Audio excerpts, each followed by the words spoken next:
विश्व मधुमेह दिवस का उद्देश्य मधुमेह से बचाव और इससे आंखों पर पड़ने वाले दुष्प्रभावों के बारे में लोगों को जागरूक करना है। मधुमेह एक ऐसी स्थिति है जिसमें इंसुलिन हार्मोन की कमी के कारण ब्लड में शुगर का स्तर बढ़ जाता है। खून में अनियंत्रित शुगर की मात्रा के कारण शरीर के कई अंगों में समस्याएं होना शुरू हो जाती हैं, जैसे डायबिटिक रेटिनोपैथी। डायबिटिक रेटिनोपैथी के कारण मधुमेह के रोगियों में दृष्टिहीनता होने का खतरा रहता है। विश्व मधुमेह दिवस के उपलक्ष्य में दिनांक 15 नवंबर को डायबिटिक रेटिनोपैथी जागरूकता एवं जांच शिविर का आयोजन किया गया।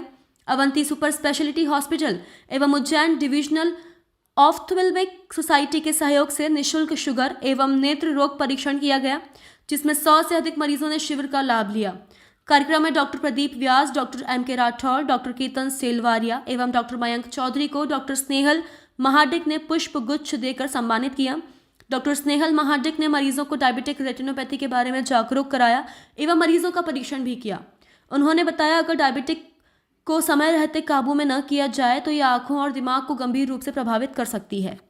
नमस्कार, मैं डॉक्टर स्नेहल महाडिक, मैं ऑप्थेल्मोलॉजिस्ट हूँ और अभी जो है 14 से 20 नवंबर तक हमारा डायबिटिक वर्ल्ड वीक चल रहा है। सो उस अंतर्गत हम डायबिटिक रेटिनोपैथी की स्क्रीनिंग कर रहे हैं। सो डायबिटिक रेटिनोपैथी ये बहुत सारे लोगों को पता ही नहीं कि आँखों की भी कोई ऐसी बीमारी होती है जिसके वजह से आपके आँखों के पर्दे भी खराब होते हैं। सो इसी की जागरूकता और उसी के लिए ही हम ये प्रोग्राम इस तहत हम ये प्रोग्राम शुरू कर रहे हैं और इस प्रोग्राम के तहत हम लोगों को जागरूकता भी कर रहे हैं और साथ में उनकी जांचें भी कर रहे हैं और उनका जो आंखों के पर्दे की भी जो जांच जो बाहर अगर आप देखें तो कम से कम 5-6 हज़ार में, जैसे it's like an MRI of an eye, तो वो हम जांच यहाँ पे कर रहे हैं। साथ ही हमारे पास हम 3 इससे एसोसिएटेड है, RD Gardi medical college, Avanti hospital और चैरिटेबल हॉस्पिटल। तो इन्हीं हॉस्पिटल में नो लॉस नो प्रॉफिट के बेस पे हम लोगों को ट्रीट करते हैं। हमारे पास पूरी सुविधा है जो रेटिनोपैथी के लिए लगती है, जैसे ग्रीन लेजर्स है और OCTs है और इंटरवेंशनल सर्जरीज है। हमारे पास फेलोशिप ट्रेन सर्जन्स भी हैं जो ये सब सुविधा प्रोवाइड करते हैं। सो मैं यही चाहूँगी इस डे पे कि आप लोग जागरूक होइए डायबिटिक के बारे में और अपनी आँख की जाँच करें। धन्यवाद। यस जी, बताइए। मधुमेह दिवस के दिन हम आज डायबिटिक रेटिनोपैथी की जांच कर रहे हैं। डायबिटिक रेटिनोपैथी से मतलब है कि डायबिटीज़ के कारण आँख का जो पर्दा होता है रेटिना, उस पर दुष्प्रभाव की जांच होगी। डायबिटीज़ में लगभग 12.5% से लेके तो 37% डायबिटिक लोगों की रेटिना क्षतिग्रस्त हो जाती है और इनमें भी 4% लोग ऐसे हैं जिनमें ब्लाइंडनेस होने का खतरा बढ़ जाता है। यह माना जाता है कि डायबिटिक आनुवंशिक रोग भी है, लाइफस्टाइल में चेंजेस भी हैं, ज़्यादा आराम तलबी, भोजन में अत्यधिक कार्बोहाइड्रेट और शक्कर का खान पान, व्यायाम, परिश्रम, एक्सरसाइजेस से दूरी, ये एक कारण है। स्ट्रेस भी एक फैक्टर है, फैमिली में भी होती है। एक से अगर मदर फादर को है तो बच्चों में डायबिटीज़ होने के चांसेस ज़्यादा हैं और अगर डायबिटीज़ 10 साल के ऊपर है तो पर्दे में कुछ न कुछ क्षति पहुंच ही जाती है। इसलिए उसका निदान और उसकी अर्ली जांच जरूरी है। डायबिटीज़ की जो प्रारंभिक डायबिटीज़ के कारण नुकसान हुआ है उसकी रोकथाम लेज़र द्वारा की जा सकती है, क्योंकि इसमें मैक्यूला के ऊपर, आँख की पुतली के ऊपर सूजन आ जाती है, जिसको हम 2 तरीके से ठीक कर सकते हैं। एक है लेज़र फोटोकोagulation और दूसरा है इंट्राविट्रियल एंटी-VEGF इंजेक्शंस। एंटी-VEGF इंजेक्शन ज़रा महंगे हैं, इसलिए आरंभिक अवस्था में रेटिनोपैथी का इलाज लेज़र द्वारा किया जाता है।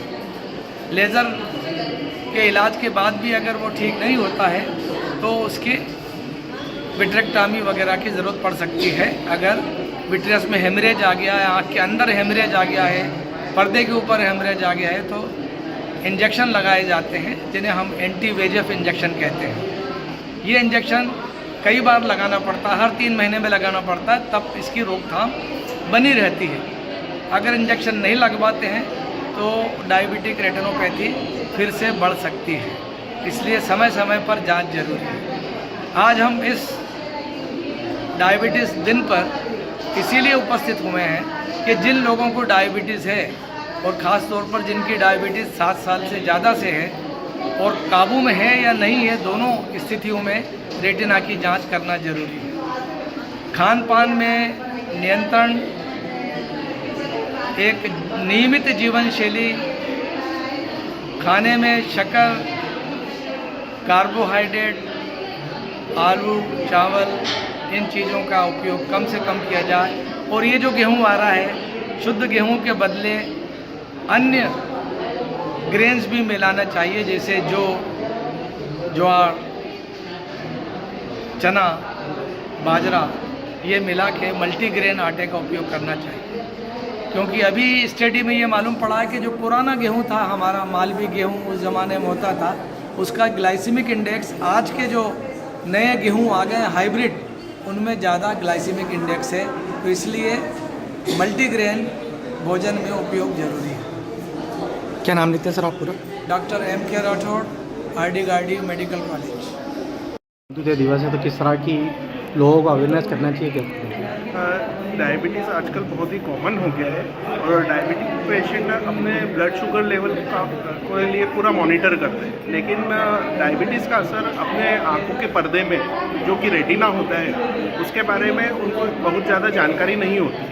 तो हमने ये जो डायबिटीज़ अवेयरनेस कैंप रखा है उज्जैन डिविजनल ऑफ्थेल्मिक सोसाइटी के ने अरेंज कराया है, ये वो अवंती हॉस्पिटल के एसोसिएशन में, वो इसीलिए कि लोगों को हर साल अपने आँखों का पर्दों का भी जांच कराए ताकि उस पर आने वाले बदलाव जल्दी से पकड़ में आए और आगे बीमारी बढ़े नहीं तो उसके जो दुष्प्रभाव होते हैं उससे हमें नज़र में काफ़ी नुकसान होता है। सर पूरा नाम क्या लिखते हैं? डॉक्टर केतन सेलवाड़िया।